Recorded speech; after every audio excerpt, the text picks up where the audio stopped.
Bonjour les amis, on va pas faire de la culture, on va pas faire, mais on est en pleine campagne, dans un bel endroit, il fait beau, on est avec deux anciens policiers, Stéphane et Philippe. On se rappelle de vous au tout début, il y a 2-3 ans.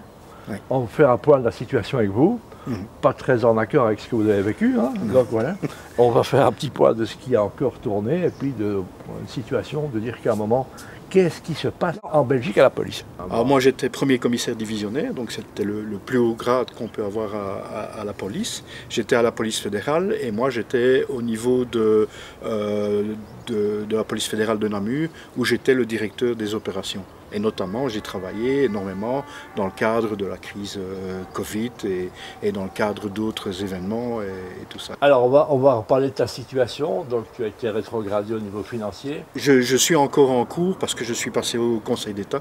Donc je passe au Conseil d'État et j'attends la décision du Conseil d'État, mais ça fait déjà plus d'1 an que j'attends. Tu es pensionné maintenant?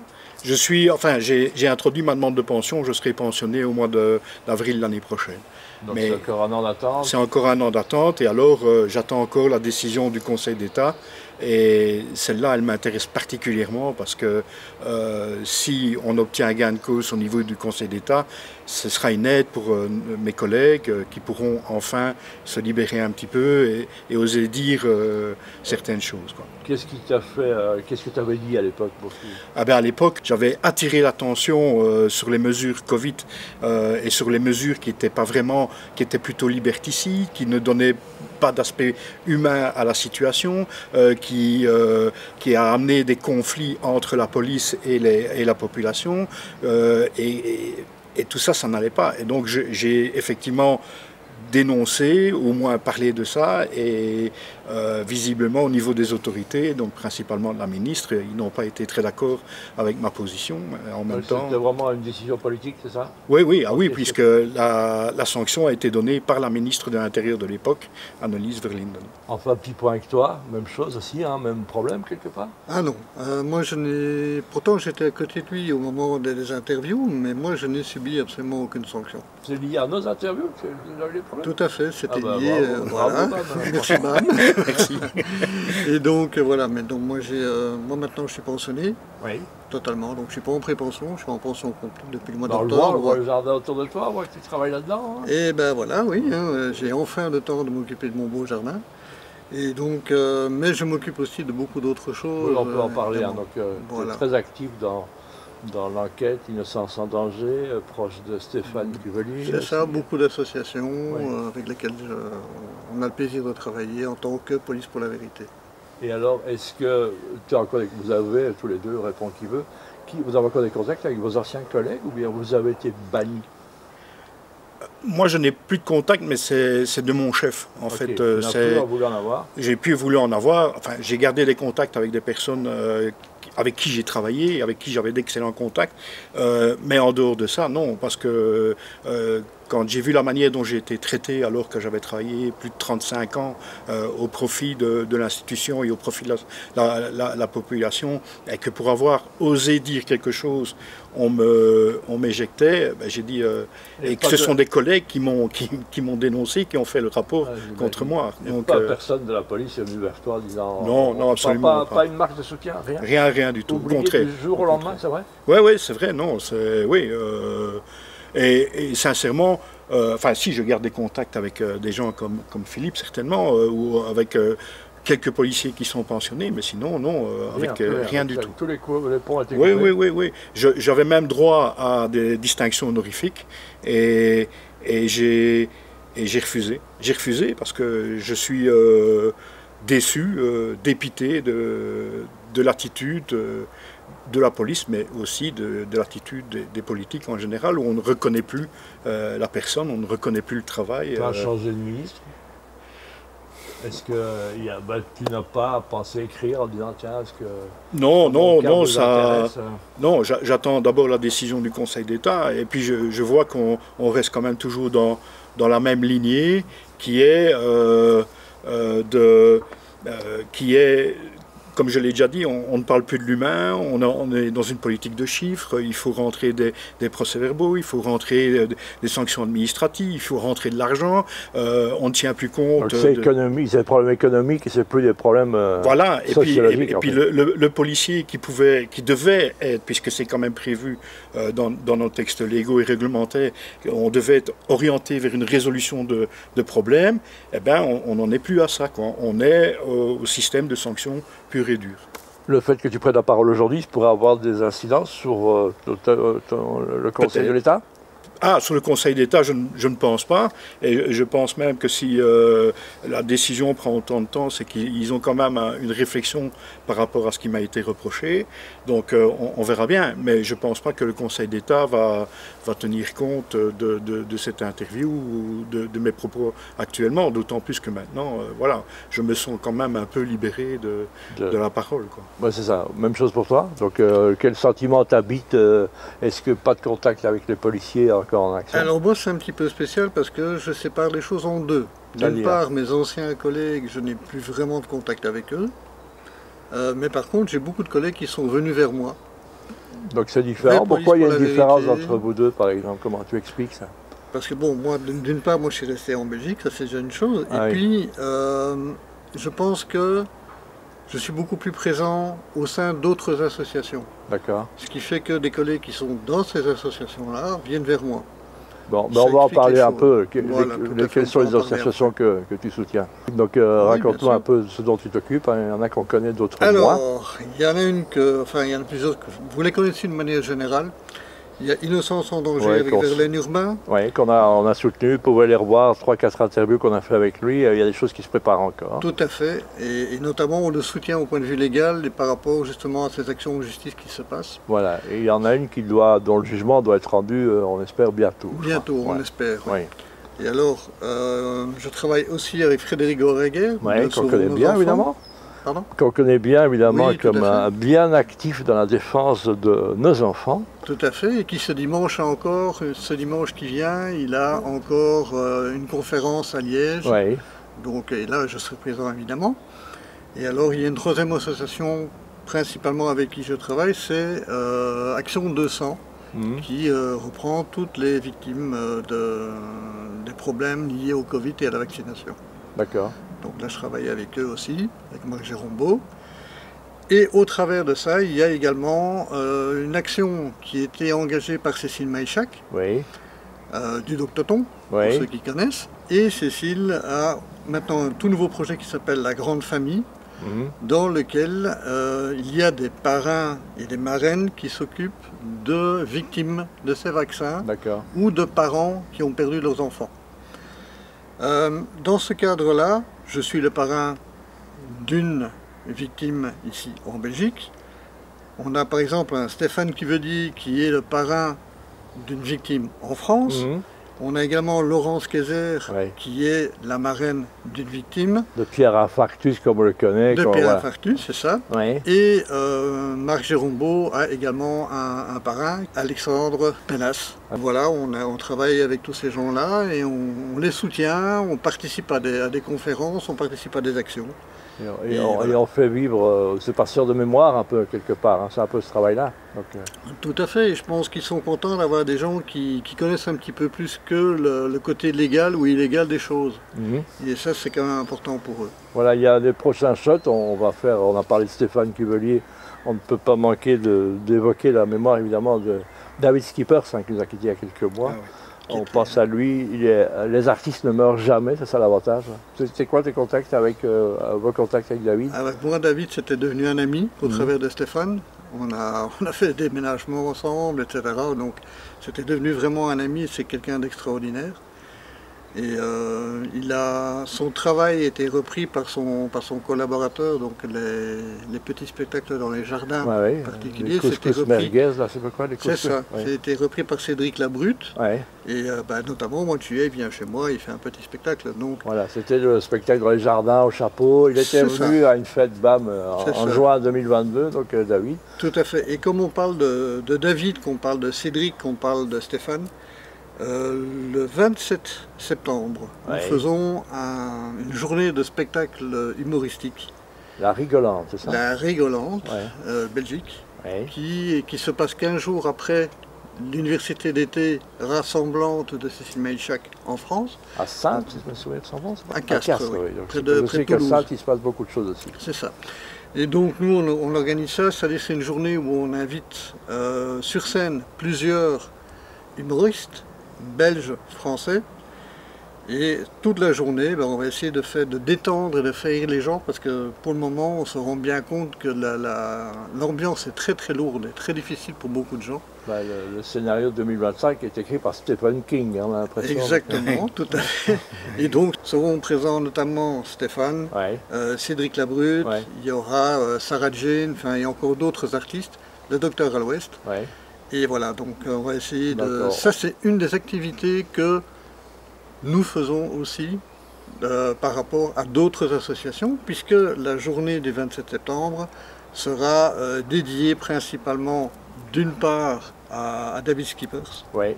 et aux pangolins. Ouais. Une partie des bénéfices de la journée partira chez les pangolins. Voilà. Et on accueille également aussi Verlaine Urbain, d'Innocence en danger, au moment où Stéphane passera, et il pourra à ce moment-là être présent sur scène et pouvoir un petit peu commenter toutes ces actions. Voilà, Innocence en danger, il y a Xavier Delmarmol, je lui enverrai, qui est en train de faire le Jacques de Compostelle. Arnaud de Mester part à l'attaque de montagne pour Innocence en danger, donc il y a beaucoup de choses qui se font dans la collaboration.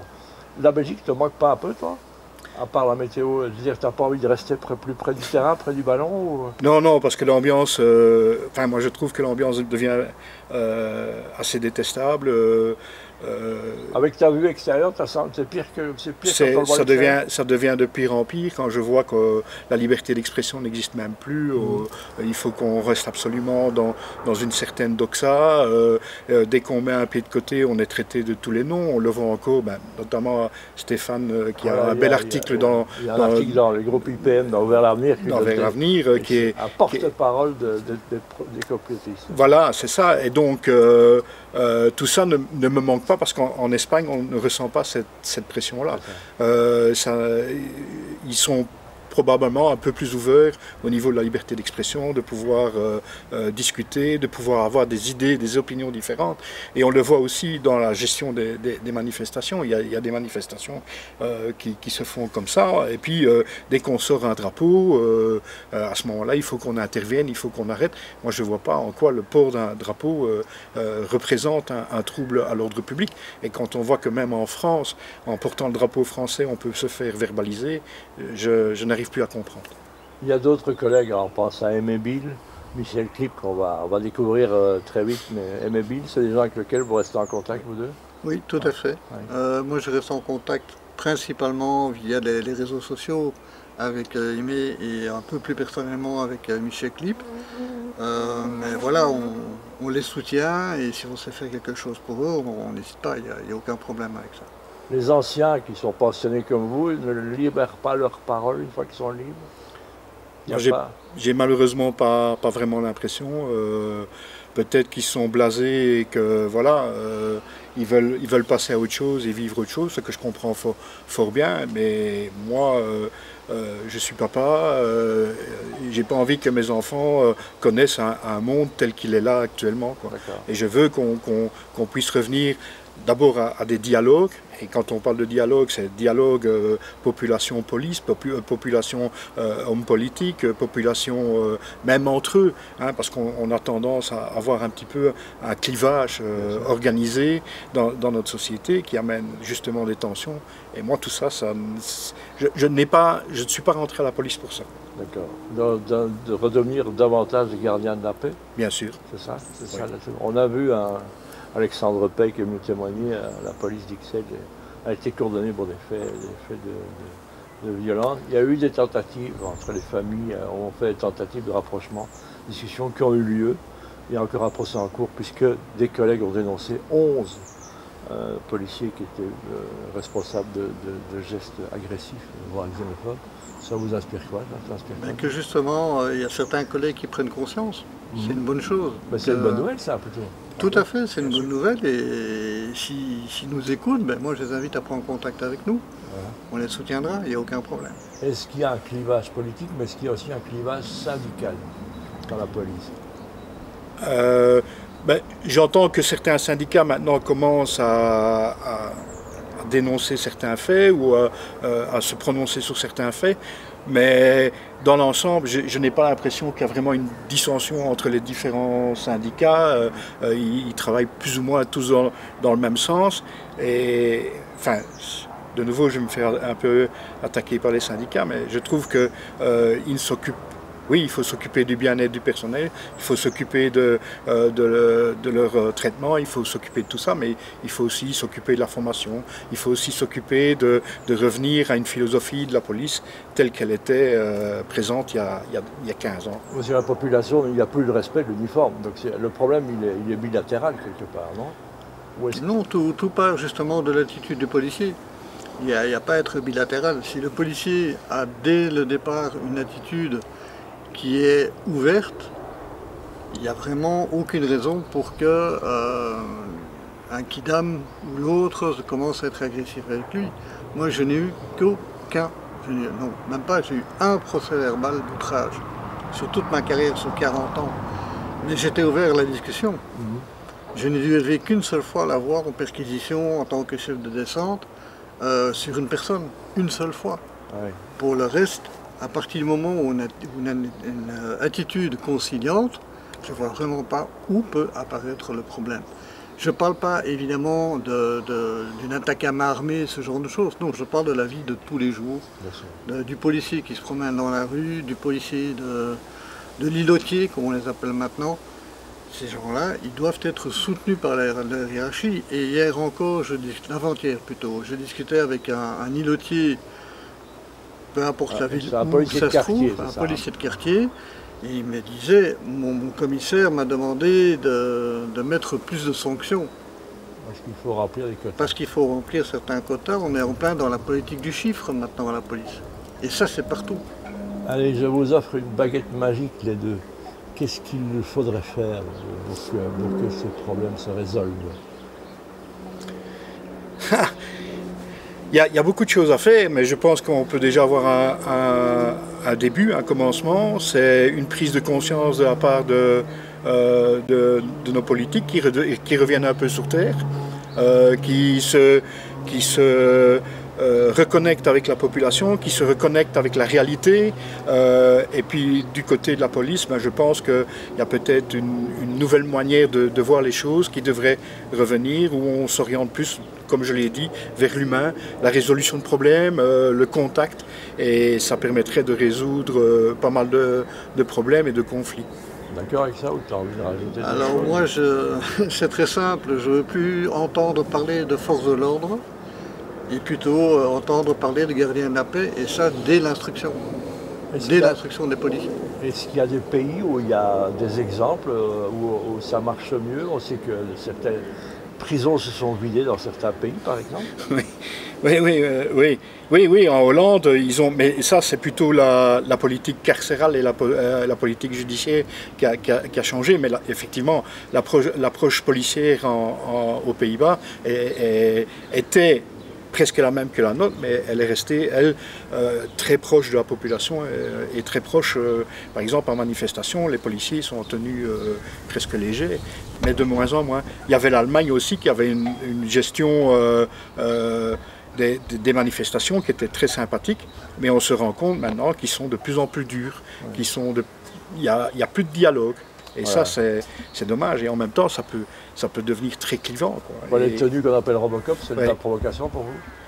Pas spécialement, parce qu'il faut tenir compte aussi que nos collègues doivent être protégés. Moi, j'ai connu l'époque où on n'avait pas toutes ces protections-là, et on a ramassé des projectiles sur nous. On avait par exemple, moi j'ai ramassé des petits cubes en acier de 2 cm sur 2 cm. Avec la tenue actuelle, ils sont au moins protégés et ils peuvent se sentir peut-être un peu mieux, mais il ne faut pas non plus que ça ait l'effet inverse et qu'ils se sentent effectivement devenir un Robocop parce que je suis avec ma carapace. Il y a un neveu, petit-fils, petit-enfant qui va dire « je veux devenir policier », tu lui dis quoi? Ah ben, bienvenue dans la grande famille, mais il faut d'abord que ces grandes familles changent de mentalité. C'est vrai. Et donc ça semble possible pour vous bien... Tout est possible. Ouais. Tout est possible. Voilà. Et vous avez envie de communiquer ce positivisme en disant on a envie d'une police gardienne de la paix? Bien sûr, bien sûr. Moi je ne pense pas au passé, je pense à l'avenir, je pense à l'évolution du monde et je me dis on ne peut aller que vers le mieux, vers le meilleur. Et donc à un certain moment, il devra y avoir un changement. Et ben, il faudra qu'on ait des gens qui soient responsables, qui soient motivés pour arriver justement à une reconstruction d'une vie harmonieuse au sein de la société. Ça doit commencer en école primaire avec les présences policières qui justement... Nous, c'est une des missions qu'on s'est donnée, hein, c'est de justement préparer cet après, parce qu'on sait qu'il va y avoir un gros bouleversement, c'est pas possible autrement. Donc nous, on est en train de réfléchir à l'après. Et là-dedans, il y a une multitude de possibilités, de solutions, depuis l'école, bien sûr, en passant par l'université, parce qu'on l'oublie souvent, celle-là, l'université, jusqu'à l'enrôlement. Il y a vraiment, et par la suite aussi, c'est l'attitude du policier en général qui doit changer. Empathie, c'est ça? Ah oui, de l'empathie, oui. Ouais. Ça, c'est un grand point. Et en plus de ça, normalement, ça doit faire partie de notre formation de base. Et même, je dirais, de détecter chez nos candidats policiers l'empathie qu'ils ont. Il y en a qu'il faudrait freiner, c'est ça? Dire que vous n'êtes pas fait pour ça? Peut-être. Voilà. Peut-être. Tu partages ça aussi? Oui, je partage l'opinion de Stéphane, bien sûr. Maintenant, les freiner, peut-être dès l'incorporation, à ce moment-là, ou avant l'incorporation. Et puis on pourrait terminer par ça, l'intergénérationnel que vous représentez. Les anciens pourraient venir expliquer aux plus jeunes, de part et d'autre, que ce soit du côté policier ou les gens un peu différents ou difficiles à régler. Il n'y a pas des choses à imaginer. On mélange maintenant les crèches et les maisons de repos. Pourquoi pas?